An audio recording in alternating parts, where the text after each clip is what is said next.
Segunda parte, capítulo 6. Cuando llegué a casa estaba hecho polvo. La fuerza de la costumbre hizo que encendiera la luz del pasillo, aunque la bombilla estaba fundida. Queríamos cambiarla, pero siempre se nos olvidaba. Supe al instante que Katy no estaba en casa. Había demasiado silencio y ella era incapaz de estar callada. No es que fuese escandalosa, pero su mundo estaba lleno de sonidos. Conversaciones telefónicas, recitados de líneas teatrales, películas en la tele, canciones, tarareos, grupos de los que yo nunca había oído hablar, pero el piso estaba silencioso como una tumba. La llamé, la fuerza de la costumbre de nuevo, o tal vez el sentimiento de culpa que me empujaba a asegurarme de que estaba solo antes de cometer una transgresión. Katy, no hubo respuesta. Me abrí camino a oscuras y llegué al salón. Encendí la luz. La habitación se abalanzó sobre mí como hacen las salas con muebles nuevos hasta que has tenido tiempo de acostumbrarte a ellos. Sillas nuevas, cojines nuevos, colores nuevos, rojos y amarillos, donde antes había estado el blanco y el negro. Sobre la mesa había un jarrón de lirios rosa, las flores preferidas de Katy. Su fuerte aroma almizclado cargaba el ambiente y hacía que costase respirar. ¿Qué hora era? Las 8:30. ¿Dónde estaba Katy? ¿Ensayando? Participaba en una nueva producción de Otelo en la Royal Shakespeare Company, y no iba demasiado bien. Los interminables ensayos habían empezado a pasarle factura. Estaba visiblemente cansada, pálida, más flaca de lo habitual, luchando contra un resfriado. Estoy enferma todo el tiempo, joder, decía. Estoy agotada. Y era cierto. Llegaba de los ensayos más tarde cada noche, y con un aspecto terrible. Bostezaba y se iba directa a la cama, así que lo más seguro es que no llegara a casa hasta al menos un par de horas después. Decidí arriesgarme. Saqué el bote de María de su escondite y empecé a liarme un porro. Fumaba marihuana desde la universidad.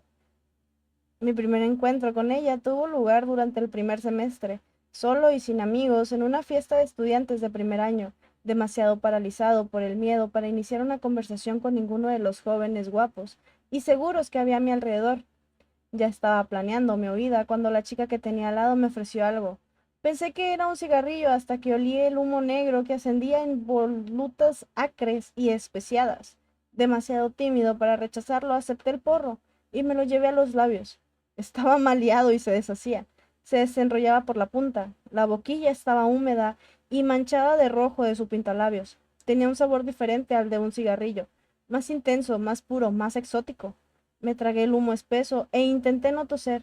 Al principio lo único que sentí fue ligereza en los pies, igual que con el sexo. Estaba claro que con la marihuana se armaba más revuelo de lo que merecía. Y entonces, como un minuto después más o menos, ocurrió algo, algo increíble. Fue como si me empapara una ola enorme de bienestar. Me sentí seguro, relajado, completamente a gusto, bobo y desinhibido. Y no hizo falta nada más. No tardé mucho en fumar María a diario. Se convirtió en mi mejor amiga, mi inspiración, mi consuelo. Un interminable ritual de liar, lamer, encender. Me colocaba solo con oír el susurro del papel enrollarlo y anticipar el subidón cálido y embriagador. Se han postulado toda la clase de teorías acerca del origen de la adicción. Podría ser genético, podría ser químico, podría ser psicológico, pero la marihuana hacía mucho más que calmarme. Alteraba la forma en que experimentaba mis emociones, y de una manera fundamental me acunaba y me mantenía a salvo como a un hijo muy querido. Dicho de otro modo, me contenía. Fue el psicoanalista W. R. Bion quien acuñó el término contención para describir la capacidad de una madre para gestionar el dolor de su hijo. Recordemos que la primera infancia no es una época de dicha, sino de terror. De bebés nos encontramos atrapados en un mundo extraño y ajeno, incapaces de ver bien, y en un estado de sorpresa continua ante nuestros propios cuerpos, alarmados por el hambre, los gases, las evacuaciones, superados por nuestros sentimientos. Estamos de una forma bastante literal viviendo un ataque constante. Necesitamos a nuestra madre para que calme nuestra angustia y le dé sentido a nuestra experiencia. A medida que lo hace, poco a poco vamos aprendiendo a enfrentarnos a nuestros estados físicos y emocionales por nosotros mismos. Sin embargo, nuestra capacidad de contenernos es directamente proporcional a la capacidad de nuestra madre de contenernos. Si ella nunca experimentó la contención procedente de su madre, ¿cómo va a enseñarnos lo que nunca aprendió? Alguien que no ha aprendido a contenerse se verá acosado por sentimientos de angustia el resto de su vida, unos sentimientos que Bion definió con mucho acierto como un terror sin nombre. y una persona así buscará sin pausa esa contención insaciable en fuentes externas. Necesitará siempre una copa o un porro para aliviar un poco su angustia permanente. De ahí mi adicción a la marihuana. Hablé mucho de la marihuana en mi terapia. Me debatía con la idea de dejarla y me preguntaba por qué me asustaba tanto esa perspectiva. Ruth opinaba que la imposición y la represión nunca traían nada bueno y que, en lugar de forzarme a vivir sin María, un punto de partida mejor sería reconocer que en aquel momento era dependiente y no estaba dispuesto a abandonarla o no era capaz de ello.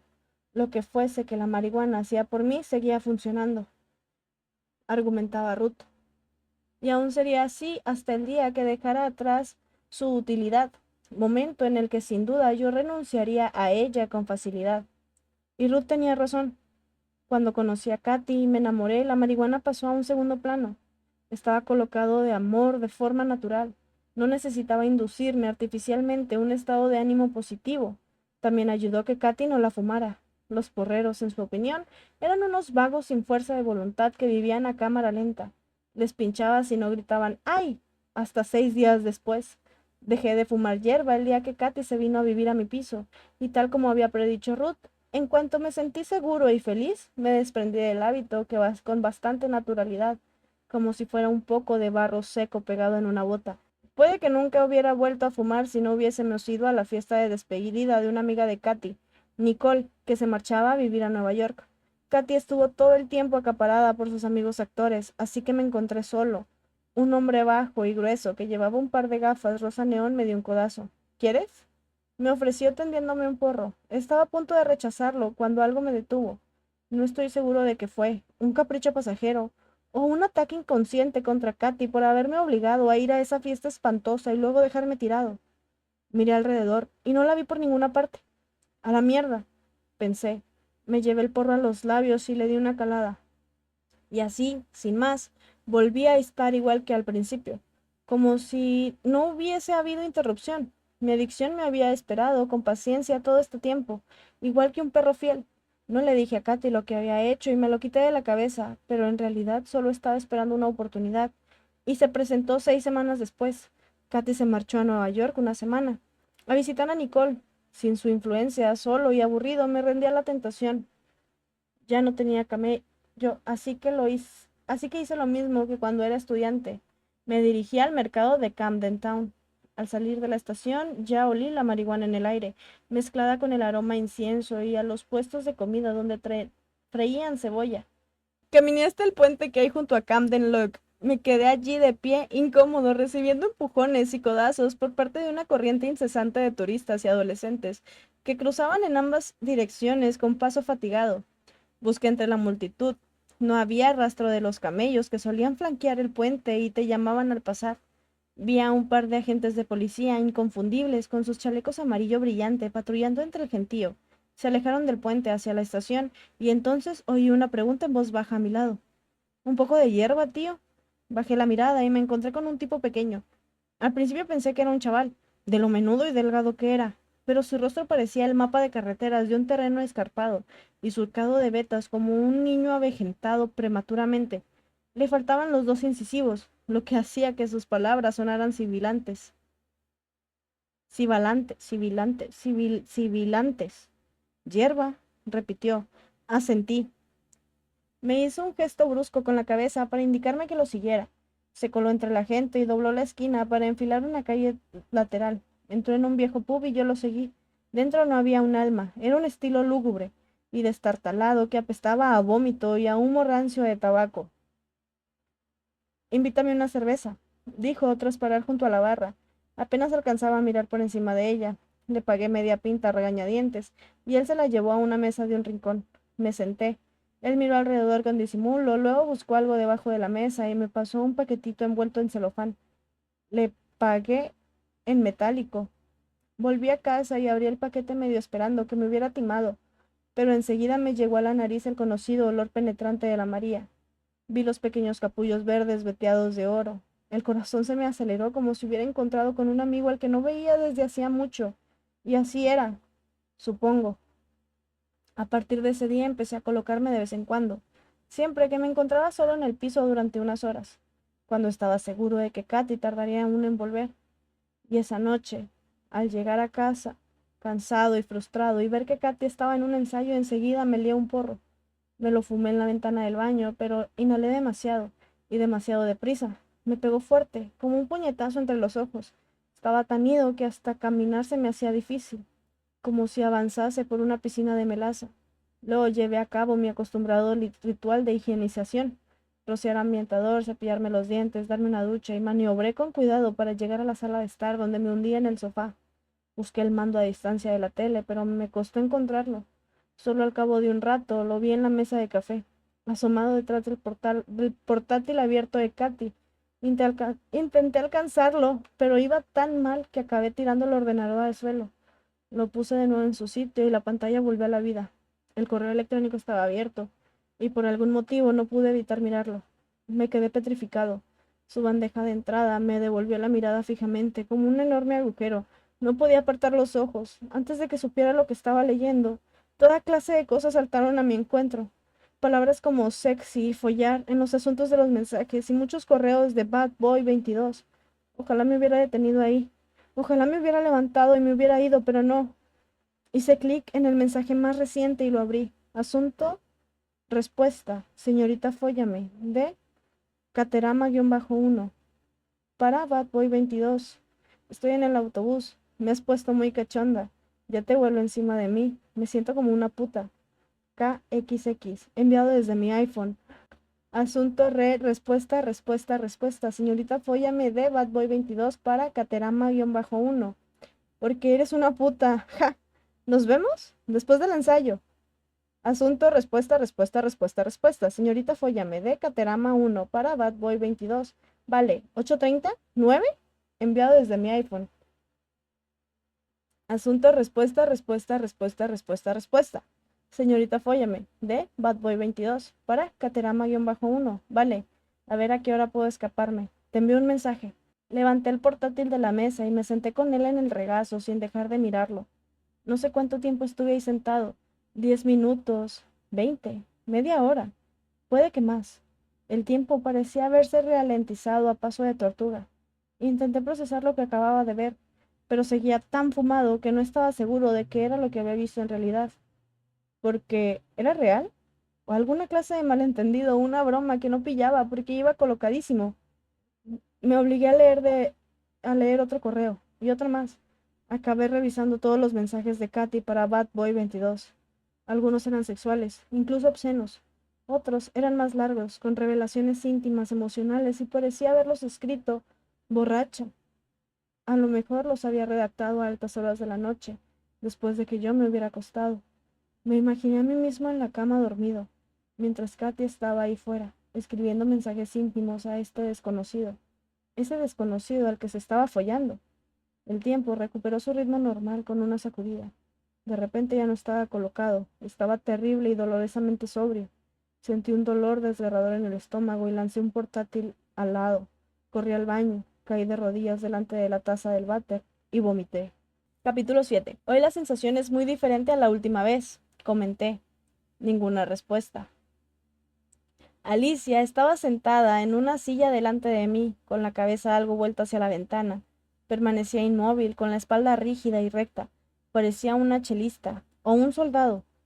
Estoy pensando en cómo terminó la última sesión, cuando me agrediste físicamente y hubo que sujetarte. Ninguna reacción. Dudé. Me pregunto si lo hiciste como una especie de prueba, para ver de qué estoy hecho, quizá. Me parece importante que sepas que no es fácil intimidarme. Puedo soportar cualquier cosa que me eches encima. Ella seguía mirando por la ventana, al cielo gris de más allá de los barrotes. Esperé un momento antes de continuar. Hay algo que necesito decirte, Alicia. Estoy de tu parte. Espero que algún día llegues a creerlo. Por supuesto, generar confianza lleva su tiempo. Mi antigua terapeuta solía decir que la intimidad requiere de la experiencia repetida de recibir respuesta, y esto no sucede de la noche a la mañana. Alicia me miró, sin parpadear, con una mirada inescrutable. Pasaron los minutos. Aquello daba la sensación de ser una prueba de resistencia más que una sesión de terapia. Pero por lo que parecía, no estaba avanzando en ninguna dirección. Quizá nada de aquello tuviera sentido. Christian había acertado al señalar que las ratas huyen de los barcos que se hunden. ¿Qué narices hacía yo encaramándome en ese navío que hacía agua por todas partes, amarrándome al palo mayor y preparándome para ahogarme? La respuesta, desde luego, estaba sentada delante de mí. Alicia, tal como la había descrito Diomedes, era una sirena silenciosa que me atraía hacia mi aciago destino. Sentí una desesperación repentina. Quería gritarle. Di algo, lo que sea, pero habla. No lo hice, claro, pero en cambio rompí con la tradición terapéutica, dejé pasar con cuidado y fui directo al grano. Me gustaría hablar acerca de tu silencio, acerca de lo que significa, de cómo es vivirlo, y en concreto, de por qué dejaste de hablar. Alicia no me miraba. ¿Me estaba escuchando siquiera? Sentado aquí contigo hay una imagen que no deja de venirme a la mente. La imagen de alguien que se muerde el puño, que reprime un grito, que se traga un chillido. Recuerdo la primera vez que fui a terapia. Me resultaba muy difícil llorar. Temía que la riada me superase y se me llevase por delante. Tal vez sea así como te sientes tú. Por eso es importante que te tomes tu tiempo, para sentirte segura. Y puedes confiar en que no estarás sola en esta riada, en que yo me meteré en el agua contigo. Silencio. Pienso en mí mismo como un terapeuta relacional. ¿Sabes lo que significa eso? Silencio. Significa que, en mi opinión, Freud se equivocaba en un par de cosas. No creo que un terapeuta pueda ser nunca una tabla rasa, como él pretendía sin quererlo. Dejamos entrever toda clase de información sobre nosotros mismos, por el color de mis calcetines, por cómo estoy sentado, la forma en que tengo de hablar. Solo estando aquí contigo revelo mucho acerca de mí mismo. A pesar de todos mis esfuerzos por ser invisible, te estoy mostrando quién soy. Alicia levantó la mirada, me miró, la barbilla ligeramente inclinada. Había desafío en esa mirada. Por fin tenía su atención. Me removí en la silla. El caso es, ¿qué podemos hacer al respecto? Podemos pasarlo por alto y negarlo, y fingir que esta terapia solo te concierne a ti. O podemos reconocer que es una calle de doble sentido y trabajar con eso. Y entonces, por fin, podremos empezar a llegar a alguna parte. Levanté una mano, señalé mi alianza con un gesto de la cabeza. Este anillo te dice algo, ¿verdad? Los ojos de Alicia se movieron despacísimo en dirección al anillo. Te dice que soy un hombre casado. Te dice que tengo esposa. Hace casi 9 años que estamos casados. No hubo reacción, y sin embargo Alicia no apartaba los ojos del anillo. Tú estuviste casada durante 7 años, ¿verdad? Ninguna respuesta. Quiero mucho a mi mujer. Tú querías a tu marido. Alicia movió los ojos. Apuntaron a mi cara como una flecha. Nos estábamos mirando. El amor abarca toda clase de sentimientos, ¿verdad? Buenos y malos. Yo quiero a mi mujer. Se llama Katy. Pero a veces me enfado con ella. A veces la odio. Alicia no dejaba de mirarme. Me sentía como un conejo frente a los faros de un coche paralizado, incapaz de apartar la mirada y de moverme. La alarma contra ataques estaba sobre la mesa, a mi alcance. Hice un esfuerzo consciente por no volver la mirada hacia allí. Sabía que no debía continuar hablando, que debía callarme ya, pero no podía parar. Seguí compulsivamente. Y cuando digo que la odio no quiere decir que todo yo la odie. Solo es una parte de mí que la odia. Se trata de mantener el contacto con ambas partes a la vez. Parte de ti amaba a Gabriel, parte de ti lo odiaba. Alicia sacudió la cabeza. No. Un movimiento breve pero claro. Por fin una respuesta. Sentí una emoción repentina. Debería haberme detenido ahí, pero no lo hice. Parte de ti lo odiaba, repetí con más firmeza. Otra negación con la cabeza. Sus ojos ardientes me atravesaban. Se estaba enfadando, pensé. Es cierto, Alicia, si no, no lo habrías matado. Saltó de repente. Pensé que se me iba a echar encima y mi cuerpo se tensó ante la expectativa. Sin embargo, en lugar de eso, se volvió, se encaminó hacia la puerta y empezó a aporrearla con los puños. Se oyó el ruido de una llave girando y Yuri abrió la puerta de golpe. Pareció aliviado al ver que Alicia no me estaba estrangulando en el suelo. Ella lo apartó en medio y salió corriendo al pasillo. Calma, más despacio, cielo, dijo él, y se volvió para mirarme. ¿Todo bien? ¿Qué ha pasado? No contesté. Yuri me dirigió una mirada extrañada y se marchó. Me quedé solo. Imbécil, dije para mis adentros. Eres un imbécil. ¿Qué acababa de hacer? La había presionado demasiado, con demasiada intensidad y demasiado pronto. Era terriblemente poco profesional, por no decir de una ineptitud de cojones. Mi actitud desvelaba muchísimo más de mi estado mental que de el de ella. Sin embargo, eso era lo que te hacía Alicia. Su silencio era como un espejo, te devolvía tu propio reflejo, y a menudo era una visión espantosa. Capítulo 8. No hacía falta ser psicoterapeuta para sospechar que Katy había dejado el portátil abierto porque, en un nivel inconsciente por lo menos, quería que yo descubriera su infidelidad. Bueno, pues ya lo había descubierto, ya lo sabía. No había hablado con ella desde la noche anterior. Cuando llegó fingí que estaba dormido y por la mañana salí de casa antes de que se despertara. La evitaba, evitándome a mí mismo. Me encontraba en estado de shock. Sabía que tenía que analizarme o arriesgarme a perderme. Contrólate, me repetía en un murmullo mientras me liaba un porro. Me lo fumé en la ventana y entonces, debidamente colocado, me serví una copa de vino en la cocina. La copa se me resbaló entre los dedos al levantarla. Intenté atraparla mientras caída, pero solo conseguí lanzar la mano contra el trozo de cristal cuando se rompió sobre la mesa y me rebané un trozo de carne del dedo. De repente había sangre por todas partes, sangre goteándome por el brazo, sangre en la copa rota, sangre mezclándose con el vino blanco sobre la mesa. Con dificultad logré arrancar un trozo de papel de cocina y me lo apreté alrededor del dedo para contener la hemorragia. Levanté la mano por encima de la cabeza mientras veía cómo el reguero de sangre se me corría por el brazo, se descendía en riachuelos emulando el dibujo de las venas bajo la piel. Pensé en Katy. Era Katy a quien acudía en momentos de crisis, cuando necesitaba compasión, que me tranquilizaran o que me curaran con besos. Quería que cuidara de mí. Pensé en llamarla, pero nada más imaginarlo. Vi una puerta cerrándose de golpe al instante, una puerta que la dejaba fuera de mi alcance. Katy ya no estaba. La había perdido. Quería llorar, pero no podía. Estaba bloqueado por dentro, lleno de barro y mierda. Joder, no dejaba de repetir, joder. Tomé conciencia del tic-tac del reloj. Parecía sonar más alto. Intenté concentrarme en él y frenar así el remolino de mis pensamientos. Tic-tac, tic-tac, tic-tac. Pero el coro de voces de mi cabeza se hizo más fuerte y ya no hubo forma de acallarlo. Claro, pensé, tarde o temprano, tenía que serme infiel. Algo así tenía que pasar, era inevitable. Nunca fui lo bastante bueno para ello, era un inútil, feo, indigno, una mierda. En algún momento tenía que cansarse de mí. No la merecía, no era merecedor de absolutamente nada.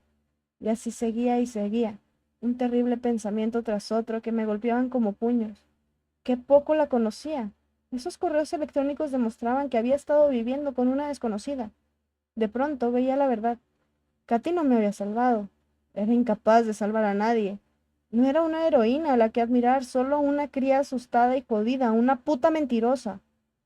Toda esa mitología de nosotros, que yo había construido, nuestras esperanzas y nuestros sueños, nuestros gustos, nuestros planes para el futuro, una vida que parecía tan segura, tan sólida, tan de repente se desmoronaba en cuestión de segundos, como un castillo de naipes con una ráfaga de viento. Mi mente regresó a esa fría habitación de la universidad en la que, hacía ya muchos años, me dediqué a abrir cajas de paracetamol como un loco, con los dedos entumecidos y torpes. Ese mismo entumecimiento se apoderó de mí esta vez, ese mismo deseo de hacerme un ovillo y morir. Pensé en mi madre. Podía llamarla, recurrir a ella en un momento de desesperación y necesidad. Imaginé que contestaba al teléfono, su voz temblorosa. El temblor de su voz dependía del humor de mi padre y de si había estado bebiendo. Quizás me escucharía con compasión, pero tendría la cabeza en otra parte y un ojo puesto en mi padre y su cólera. ¿Cómo iba a ayudarme ella? ¿Cómo puede una rata que se ahoga salvar a otra? Tenía que salir. No podía respirar allá adentro, en ese apartamento, con esos lirios apestosos. Necesitaba aire fresco. Necesitaba respirar. Salí del piso, hundí las manos en los bolsillos y mantuve la cabeza gacha. Caminé deprisa por las calles sin ir a ninguna parte. No hacía nada más que repasar mentalmente nuestra relación, escena por escena, recordándola, examinándola, dándole vueltas en busca de pistas. Recordé peleas no resueltas, ausencias no explicadas y retrasos frecuentes. Pero también recordé pequeños actos de bondad, las notas afectuosas de Katy que dejaban lugares inesperados, los momentos de ternura y de los que parecía amor genuino. ¿Cómo era posible?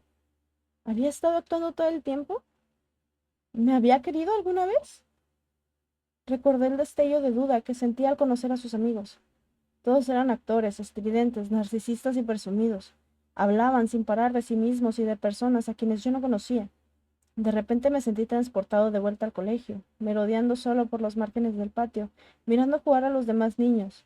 Me había convencido de que Katy no era como ellos, pero estaba claro que sí. De habérmelos encontrado con ella junto a la barra la noche en que la conocí, ¿habría actuado yo de otra forma? Lo dudo. Nada habría podido impedir nuestra unión. Desde el momento en que vi a Katy, mi destino estaba sellado. ¿Qué debía hacer? Enfrentarme a ella, por supuesto. Contarle lo que había visto. Reaccionaría negándolo y después, al ver que era inútil, admitiría la verdad y se postraría, vencida por el arrepentimiento. Me suplicaría perdón. ¿No? ¿Y si no lo hacía? ¿Y si se burlaba de mí?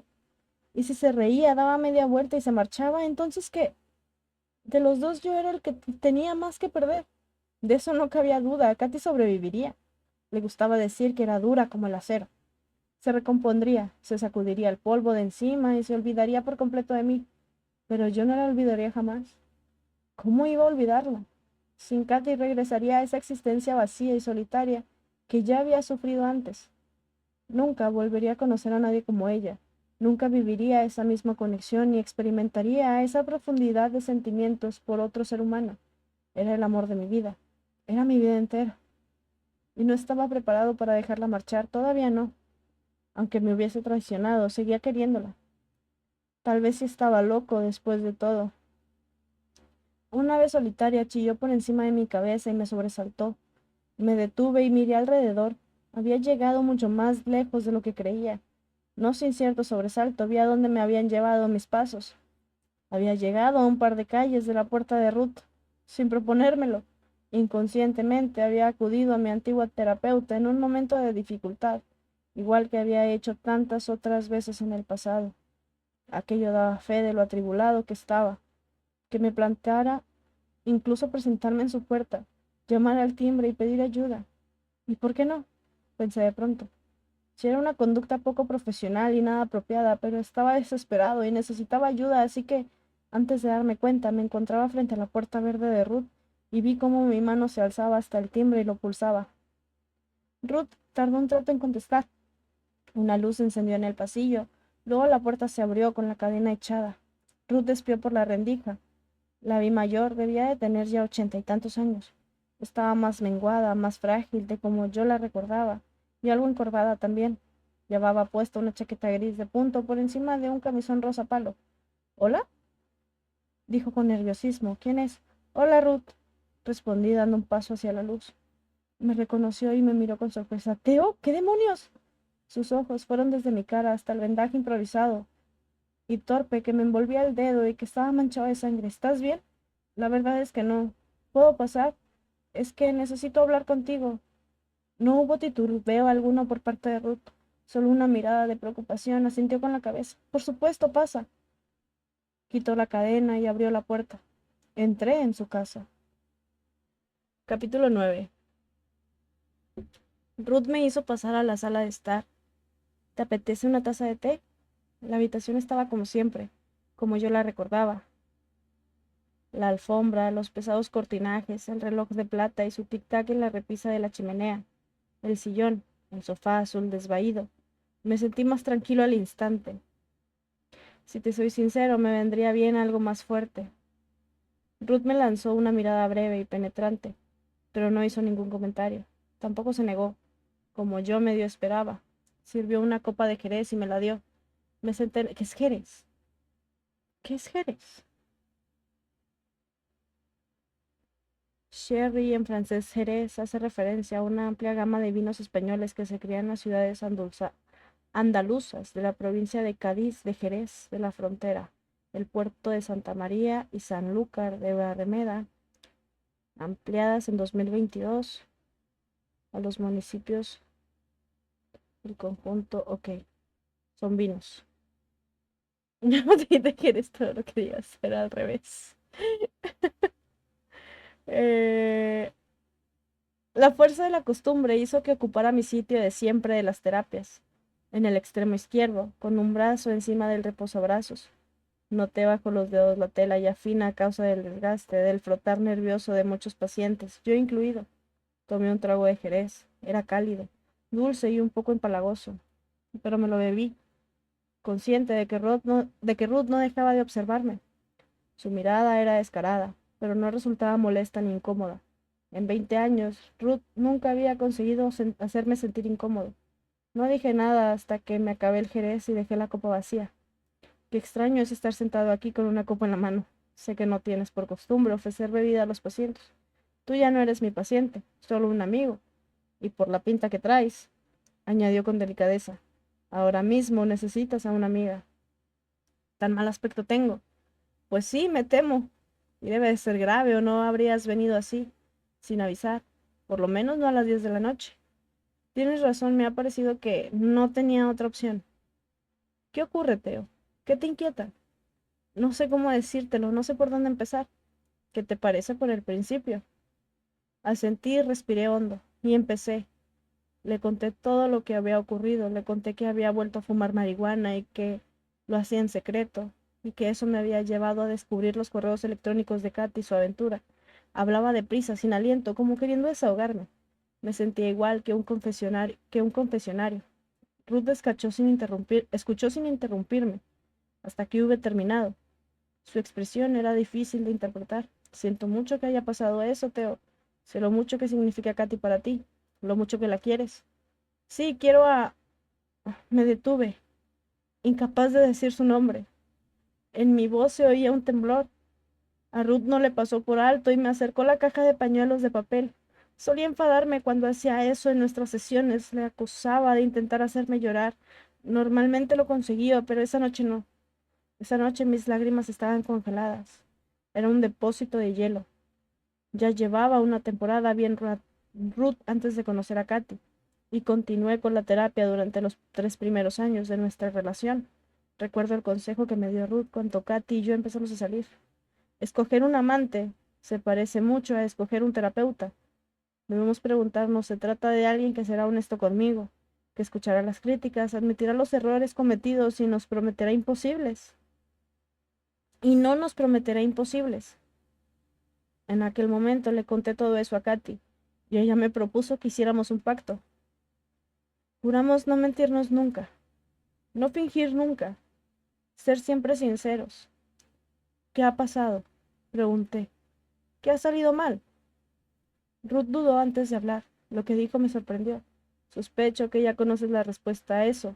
Solo tienes que admitirlo ante ti mismo. No la sé, repuse negando con la cabeza. ¿De verdad que no? Caí en un silencio indignado, y sin embargo en mi mente surgió de pronto la imagen de Katy, escribiendo todos esos correos, tan apasionados y tan intensos, como si estuviera colocando solo con el hecho de escribirlos, con la naturaleza clandestina y secreta de su relación con ese hombre. Le gustaba mentir y hacer cosas escondidas. Era como actuar, solo que fuera del escenario. Creo que está aburrida, dije entonces. ¿Qué te hace pensar eso? Necesita emoción, dramatismo, siempre ha sido así.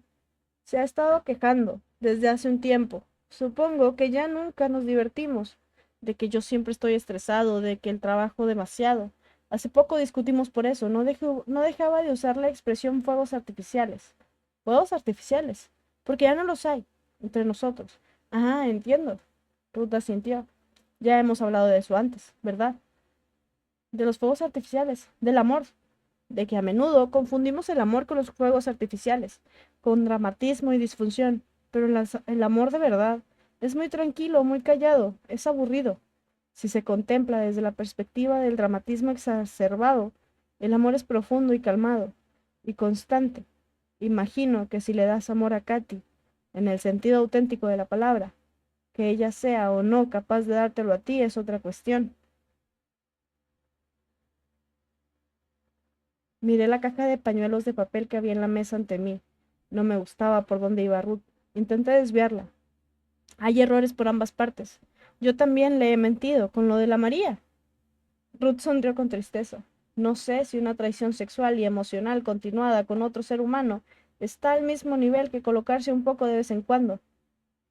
Me parece que señala a un tipo de individuo muy diferente. Alguien que es capaz de mentir repetidamente y mentir bien, que puede traicionar a su compañero sin sentir ningún remordimiento. Eso no lo sabes, le interrumpí. Soné tan patético como me sentía. A lo mejor se siente fatal, pero eso ni yo mismo me lo creía al decirlo. Tampoco Ruth lo creyó. Lo dudo. A mí su comportamiento me hace pensar que está bastante mal, que le falta empatía e integridad, además de pura y simple bondad. Cualidades, todas ellas, que tú tienes de sobra. Negué con la cabeza. Eso no es cierto. Sí que lo es, Teo. Dudó un instante. ¿No crees que quizá ya hayas estado antes en esta situación? Con Katy. Ruth negó con la cabeza. No me refiero a eso. Me refiero a tus padres. Cuando eras más joven. Tal vez esconda ahí una dinámica de la infancia que ahora estás replicando. No. De repente me molestó. Lo que me pasa con Katy no tiene nada que ver con mi infancia. ¿Ah, no? Ruth parecía escéptica. Intentar contentar a alguien impredecible, a alguien emocionalmente inaccesible, indiferente, poco amable. Intentar tenerlos contentos, ganarte su amor. ¿No es una vieja historia, Teo? ¿Una historia conocida? Apreté el puño y no dije nada. Ruth, con ciertos titubeos, prosiguió. Sé que estás muy triste, pero quiero que consideres las posibilidades de que esa tristeza la sintieras ya mucho antes de conocer a Katy. Es una tristeza que has llevado contigo durante años. Verás, Teo, una de las cosas más difíciles de admitir es que no nos quisieron cuando más lo necesitábamos. Es una sensación terrible, el dolor de no ser amado. Tenía razón. Yo había estado buscando a tientas las palabras adecuadas para expresar este turbio sentimiento de traición en mi interior, ese espantoso dolor hueco. Y al oír a Ruth describirlo, el dolor de no ser amado, vi que dominaba todo mi yo consciente y que al mismo tiempo era la historia de mi pasado, mi presente y mi futuro. Aquello no era solo por Katy, era por mi padre y los sentimientos que abandonó de mi infancia. Era mi dolor por todo lo que nunca tuve y que en mi corazón seguía creyendo que jamás tendría. Y Ruth me decía que por eso había escogido a Katy. ¿Qué mejor forma de demostrarme que mi padre tenía razón en eso, de que yo era indigno y no merecía ser amado que buscarme a alguien que nunca me amaría? Hundí la cabeza entre las manos. O sea que todo esto era inevitable. Eso es lo que me estás diciendo, que me lo he buscado yo, joder. Es que no hay salida. Sí hay salida. Ya no eres un niño a merced de tu padre. Ahora eres un hombre adulto y tienes elección. Utiliza eso como otra confirmación de lo indigno que eres, de lo indigno que eres, o rompe con el pasado. Libérate de repetirlo una y otra vez, sin fin. ¿Y cómo lo hago? ¿Crees que debería dejarla? Creo que es una situación muy difícil, pero crees que debería dejarla, ¿verdad? Has llegado demasiado lejos y has trabajado demasiado para regresar a una vida de falsedad, negación y maltrato emocional. Te mereces a alguien que te trate mejor, mucho mejor. Pero dilo, Ruth. Dilo, ¿crees que debería dejarla? Ruth me miró a los ojos, me sostuvo la mirada. Sí, lo creo. Y no lo digo como antiguo terapeuta, sino como una vieja amiga. No creo que pudieras volver, aunque quisieras. Podrías aguantar un tiempo más, tal vez, pero al cabo de unos meses sucedería algo que te traería de vuelta a este sofá. Sé sincero contigo mismo, Teo, sobre Katy y esta situación, y te desprenderás de todo lo que se ha construido sobre mentiras y falsedades. Recuerda, el amor que no implica sinceridad no merece el nombre de amor. Suspiré, abatido, deprimido y muy cansado. Gracias, Ruth, por tu sinceridad. Significa mucho para mí. Me dio un abrazo en la puerta antes de que me fuera. Nunca lo había hecho. La sentí frágil entre mis brazos. Sus huesos eran muy delicados. Inspiré su leve esencia floral y el olor a lana de su chaqueta. Y de nuevo me sentí al borde de las lágrimas, pero no lloré, o no pude llorar. En lugar de eso, eché a andar y no volví la cabeza. Tomé el autobús para regresar a casa. Me senté junto a la ventana, mirando afuera, pensando en Katy, en su piel blanca y esos hermosos ojos verdes. Me invadió un anhelo enorme, el sabor dulce de sus labios, de su suavidad. Pero Ruth tenía razón. El amor, que no implica sinceridad, no merece el nombre de amor. Tenía que volver a casa y enfrentarme a Katy. Tenía que dejarla. Capítulo 10. Katy estaba en casa cuando llegué. Me la encontré sentada en el sofá. Ay, me la encontré sentada en el sofá, enviando un mensaje de texto. ¿Dónde te habías metido? Preguntó sin levantar la mirada. He salido a pasear. ¿Qué tal el ensayo? Bien. Cansado. La miré mientras tecleaba y me pregunté a quién le estaría escribiendo. Sabía que era mi momento para hablar. Sé que tienes una aventura, quiero el divorcio. Abrí la boca para decirlo, pero me sorprendí mucho y antes de que pudiera recuperar la voz, Katy se me adelantó. Dejó de teclear y soltó el teléfono. Teo, tenemos que hablar. ¿Sobre qué? No tienes nada que contarme. En su voz había una nota severa. Evité mirarla, por si me leía el pensamiento. Me sentía avergonzado y furtivo, como si fuese yo el que tenía un secreto culpable. Y así era, por lo que ella respectaba. Katy alargó la mano por detrás del sofá, levantó algo. De pronto me dio un vuelco al corazón. Sostenía el botecito donde guardaba la hierba. Se me había olvidado volver a esconderlo en la habitación de invitados después de cortarme el dedo. ¿Qué es esto? Preguntó levantándolo. María. Eso ya lo veo. ¿Y qué hace aquí? He comprado un poco, me apetecía. ¿Te apetecía qué, colocarte? ¿Lo dices en serio? Me encogí de hombros y evité su mirada como un niño travieso. ¿Qué cojones? Venga ya, joder. Katy sacudió la cabeza indignada. A veces creo que no te conozco en absoluto. Ay, es que el descaro de esta puta. Quería pegarle, quería saltarle encima y molerla a puñetazos. Quería destrozar la habitación, estrellar los muebles contra las paredes, quería llorar y aullar y hundirme en sus brazos. No hice nada de eso. Vámonos a la cama, dije, y salí al pasillo. Nos acostamos en silencio y me quedé tumbado a su lado, en la oscuridad. Estuve horas despierto, sintiendo la calidez de su cuerpo, mirándola mientras dormía. ¿Por qué no acudiste a mí? Quería decirle. ¿Por qué no lo hablaste conmigo? Yo era tu mejor amigo. No habría hecho falta más que una palabra por tu parte y podríamos haberlo solucionado. ¿Por qué no hablaste conmigo? Estoy aquí mismo. Quería alargar la mano y atraerla hacia mí. Quería abrazarla, pero no podía. Katy se había ido. La persona a la que tanto había amado había desaparecido, para siempre, y había dejado a una extraña en su lugar. Un sollozo afloré desde el fondo de mi garganta. Por fin llegaron las lágrimas que cayeron como un torrente por mis mejillas.